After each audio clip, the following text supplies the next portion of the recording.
Well, welcome back. Today I wanted to show you how I store beans, or pretty much any kind of dry good. Beans, rice, pastas, depending on the size. And I save juice containers. They come in very handy. They're mostly square. You see how square they are, kind of rectangular. So they pack nicely in a storage area.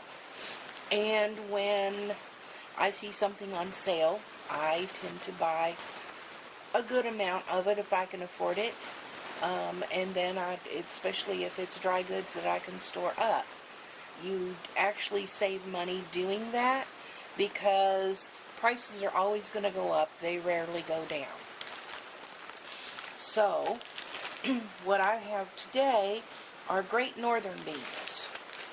And these these particular ones came in 1 pound packages. And what I do with all of my dry goods like this is I will throw everything in the freezer for 3 or 4 days, depending on when I remember to take it back out. And then it sits out for at least a day, if not a little longer, to thoroughly thaw out and dry, because you don't want to pack stuff away in a plastic bottle. Even though plastic does breathe, these kind don't breathe a whole lot. You don't want to pack them away if it's wet, because then you'll have mold. But the reason for putting them in the freezer is to kill off any potential bugs. If you've ever been to maybe a not so nice store, or one that doesn't keep up with their stuff on the shelf as often as they should, you'll have seen moths flying around. I got those in my pantry once, and that was enough. Not doing it again. So everything, flour goes in the freezer, cornmeal goes in the freezer, pasta, beans, rice, pretty much anything. My mom got them in hers. I just cleaned that out for her about 6 months ago. She got weevils and moths, and we had to throw out probably 90% of anything that was prepackaged. In my mind, that's not a big loss. I don't like prepackaged stuff, but my mother will buy it. I'm getting her away from it slowly. But the only thing, funny enough, that we did not have to throw out was the boxes of Jell-O. All the boxes of cake mixes and brownie mixes, those had to go because they were all infested. But for some reason, they didn't eat the Jell-O. They didn't go after it. I don't know if the packaging is better or they just don't like whatever's in Jell-O. That was the only thing that was prepackaged we didn't have to get rid of. So, let me show you how I do this. Now, I could just try and pour it in there. That works, but it takes forever. So what I do is I make a paper funnel. And you're probably not going to be able to see the top of that. Let me adjust a little. Oh, well, that's as good as we're going to get. Anyway, I make a paper funnel. I don't have a funnel that fits these wider mouth jugs very well, so I just make a paper funnel. Just a little tape will hold it in place. And then I'll pour the beans into the paper funnel somewhat slowly because they will jam up if you just try and dump the whole thing in.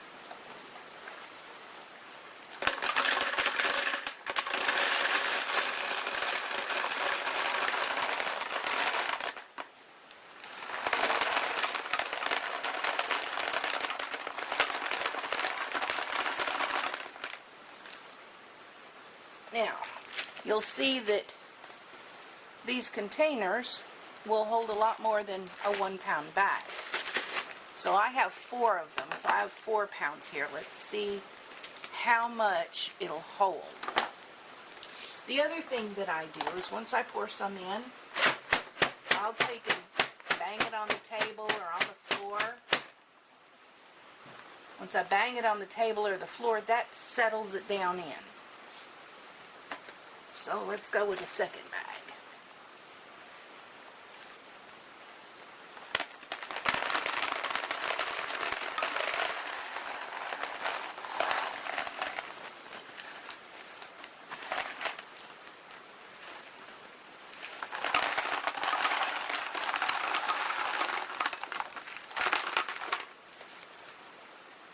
And yes, I could can these.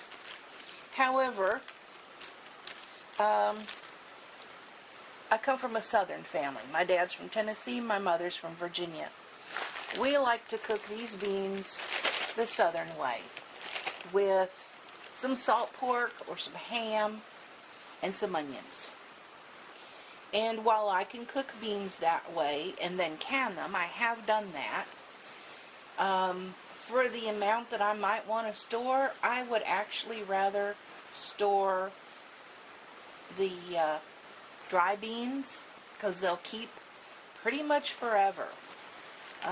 If you've ever read any of Jackie Clay's articles from Backwoods Home Magazine, you will know that she was given beans that were found in a very long abandoned Native American site, and we're talking hundreds of years, and she was able to take those dry beans and germinate them and grow more. So beans will last pretty much forever. Now, if you're talking about cooking these and you've had them for a long time, say maybe 5 years or more, you may have to cook them longer. Or you can always cook them in a pressure cooker. That will do it in no time flat, and they will be good and tender. I've never had an issue, and I've stored them up to like 5 years and not had any issues. It's something we eat regularly, so it has not been an issue for me. Let me go ahead and tamp this one down. I'm going to do it on the floor.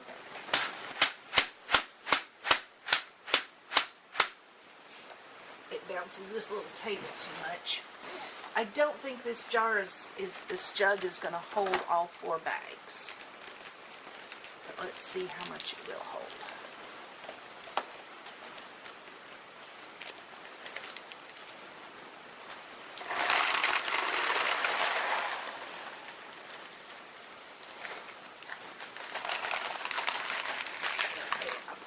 Fast, they got stuck. We only hold 3. Yep, it's only going to hold 3. Let me tamp it down.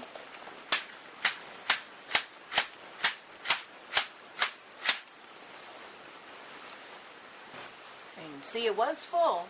Now it's all the way down there. And that's just from tamping it. Just banging it down on the floor. Let's go for the last bag and see how many we can get in here.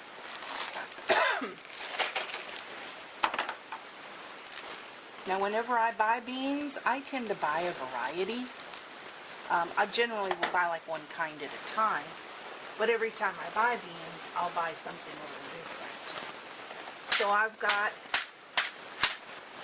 the Great Northern white beans. I have navy beans, which are very, very similar. I have kidney beans, black beans, pinto beans, of course. I have the small red beans. I have lentils. I have split peas, both yellow and green. I like to do a variety. You never know what you might want one day. So, you know, something to think about. If you're one of those folks who are preppers, use that term loosely. It's been abused. I'm not prepping for, you know, an apocalypse or anything here. I stay prepared for whatever emergencies may come up. Like loss of a job. That's hit me twice in the last, well, not counting the last 4 years, the 10 years before that. So in the last 14 years, I had 2 job losses where I didn't have very much money to spend on groceries. So the food that I had stored up and canned and put away and you know, that saved me. I didn't have to buy a lot of groceries, just whatever I needed fresh. When we had, where I used to live, it was near Houston, and we had Hurricane Katrina, and then we had Hurricane Ike. Both of them took out electricity for me for over a week. You're limited on what you can do when your house is all electric and you've lost all the food in your freezer. So I personally don't keep much in a freezer. Enough that I can use it up in a couple of days or can it quickly. And if you have an all-electric house, then you have to use alternative options for canning, like over a propane heater, something like that, or rocket stove, or one of those kind of things. We've got a propane cooker. I can easily can stuff on that if I need to here. But I prefer to can stuff rather than keep it in a freezer just for that reason. I don't lose hundreds of dollars worth of food. I've had it happen twice, and after the second time I said never again. Now my mother, even though, no, we don't have hurricanes out here where we live now, but we do get bad weather, and we can lose electricity for a day or two. And so far we've not had any issues, but my mother does not, she doesn't want everything canned. My dad will not eat canned meat. He will not, although he does and doesn't know it. I will, sometimes when I'm making a casserole, because with canned meats, it's going to go in a casserole of some sort. Or canned chicken, I'll make chicken salad. When I use it in a casserole, he doesn't know he's eating canned meat. If I cook beans, I'm pulling out a jar of ham and broth to, excuse me, to cook it in. That gives it more flavor. Never once have I heard a complaint. But I generally start preparing stuff when he's not around so that he doesn't see that it's canned meat. Now I know my grandmother canned a lot. She canned whatever came out of the garden plus meat. But she had 10 children to feed. So I don't know if maybe he didn't like the flavor of something canned that she made once, or it's just something that got stuck in his head, but he won't eat canned meat if he knows it's canned meat. I don't have a problem with it. I just don't. The only thing I don't like, although I've tried it, is canned hamburger or ground meat of any sort. It's not a flavor thing, it's a textural thing. And I've canned it both with broth and I've canned it dry. Doesn't matter. The meat comes out. Some people say like baby food. I don't know, I haven't eaten baby food probably since I was a baby, if I eat it then. To me, it has the texture of what looks like cat food. And when you put it in your mouth, it's just it's a funky texture. I've tried hiding it in a casserole, and I don't know, maybe because I know what's in there, didn't care for it. So thankfully I didn't waste too much money on hamburger and trying to can it. It was an experiment. If you're not sure about something, always experiment with a small amount first, just to see if you're going to like it. Okay, let's see how many more beans I can put in this little jug.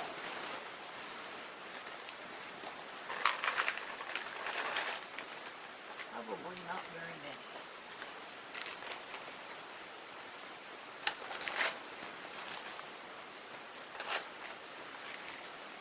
Let me tamp it again.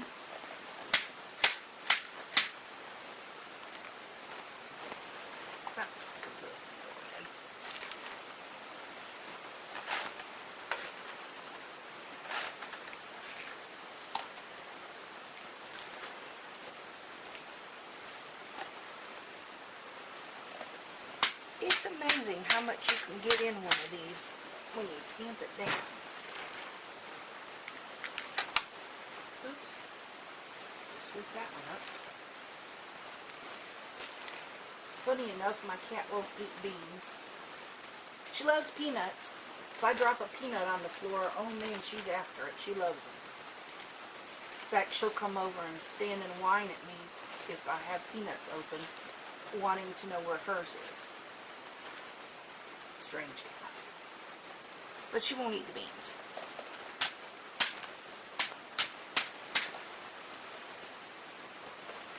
Okay. And I try to put as many as I can, oops, in here. Fill it up as much as I can. That's about all she's going to hold. It's also very easy to store this in your pantry. Just open it up and pour out what you need. And there we go. And that was a little over 3 pounds. Let's see.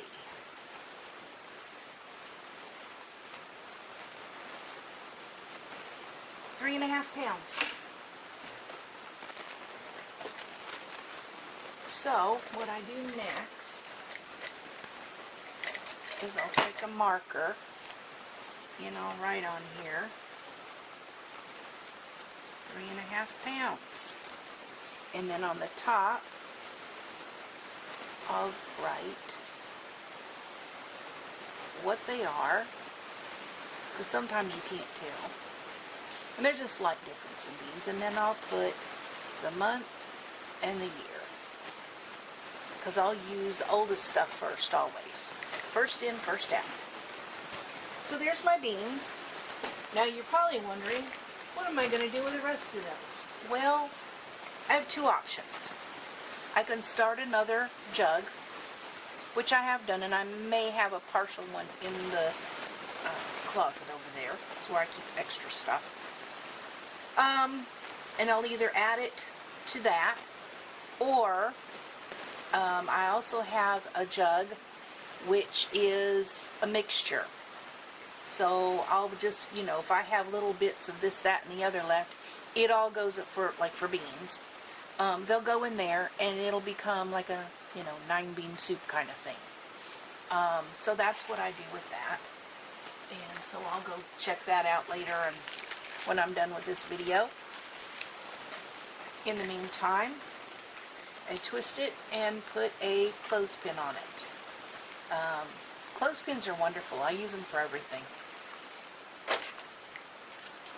And as long as it doesn't get smushed, I'll hold on to the funnel there for the next time around. It may be a while, but, if I have some place to store it, it's fine. So there's my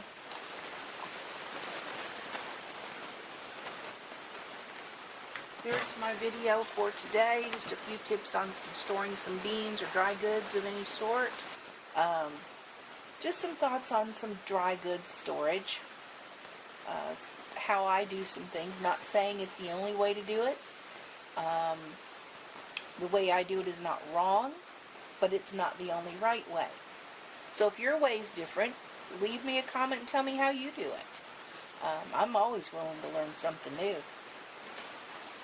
This is just how I've done it, and it's worked well for me so far. Okay, well, thanks for visiting with me again, and I'll see you next time.